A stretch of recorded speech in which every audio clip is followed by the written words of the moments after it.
sûr passer le micro dans la salle. Et en attendant qu'il passe, moi, je vais quand même vous demander, est-ce que vous avez des petites hypothèses sur cet environnement propice au développement si précoce de la maladie?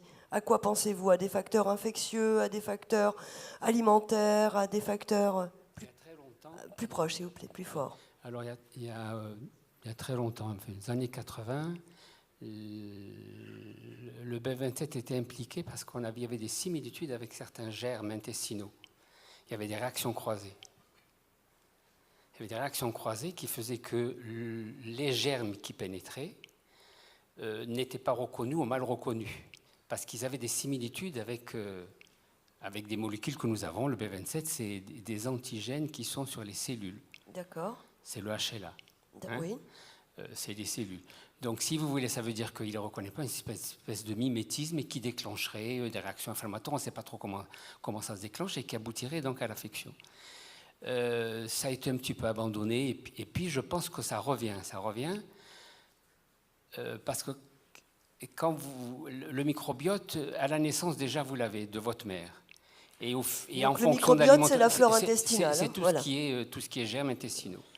Et je pense que, très honnêtement, il y a des études qui se font là-dessus et je pense que c'est vers là qu'il faut aller. Vous pensez il y a probablement un environnement. Il n'y a pas de raison qu'il survienne plus tôt. Il n'y a pas de raison qu'ils surviennent plus tôt. Vous imaginez, vous avez c'est vu, ça, vous avez des chiffres qui sont impressionnants quand même, oui. C'est 20 ans, l'âge de début, 23 ans, oui. En moyenne.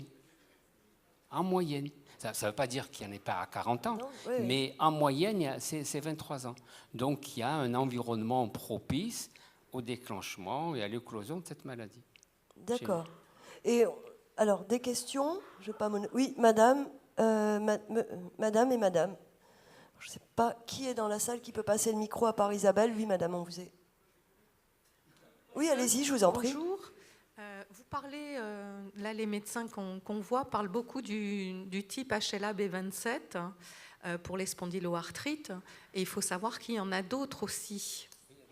Puisque, il y a d'autres marqueurs, oui. Voilà, il y a quand même d'autres marqueurs. Je pense que c'est important de le dire. Il y a un travail qui est fait là-dessus aussi. Voilà, parce que ça nous intéresse. C'est un marqueur qui est retrouvé une fois sur deux.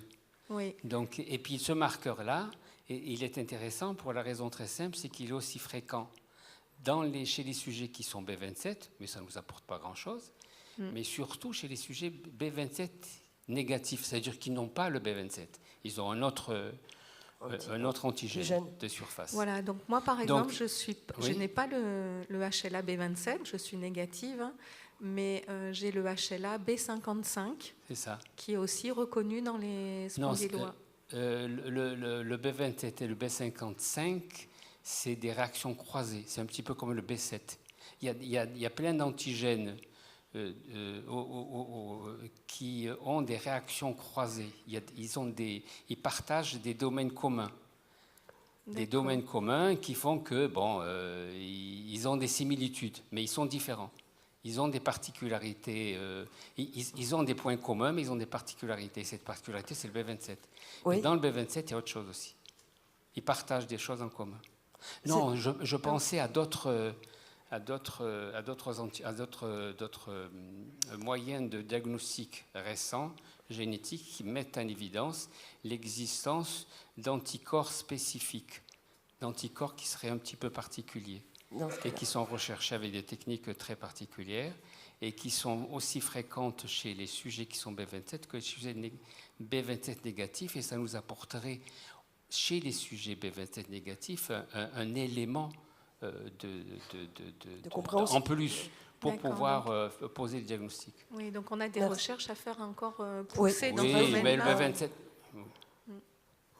Oui, madame ou... Oui. Bonjour. Vous parliez de un peu plus fort, s'il vous plaît, juste parce que la salle est très grande. Vous parliez grande. de terrain favorable à l'apparition de la maladie. Pour parler simplement de mon cas, j'ai une polyarthrite rhumatoïde de forme spondylarthrite depuis 11 ans. Est-ce qu'elle peut apparaître avec d'autres facteurs en fait influents, tels, je ne sais pas moi, un traitement, ce qui a été mon cas, un traitement d'acné? Je vise en fait le Roaccutane. Est-ce que la polyarthrite rhumatoïde peut être déclenchée par ça, tout un à fait. traitement Une médicamenteux polyarthrite rhumatoïde De de forme type qui est spondylarthrite. déclenchée par un traitement. Oui. A priori non. Je veux dire que, attention, l'acné peut vous donner un rhumatisme. Hein. Ça s'appelle le SAPHO.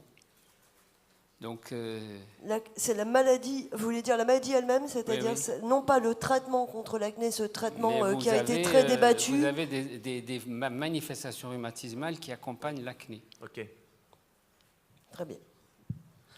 Vous avez probablement une polyarthrite rhumatoïde avec l'acné. Je veux dire que ça peut avoir...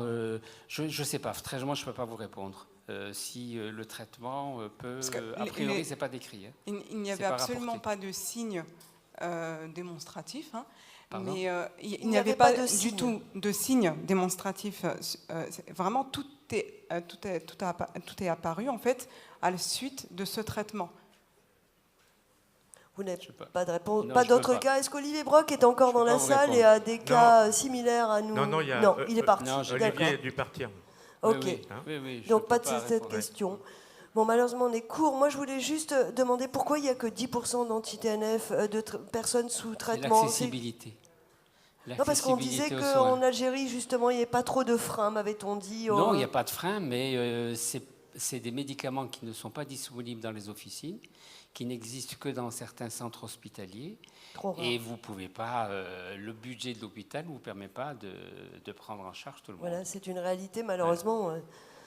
Peut-être là. Non, mais là, Franck, on est un peu trop serré parce que il y a monsieur là qui doit intervenir quand même avant l'heure du déjeuner.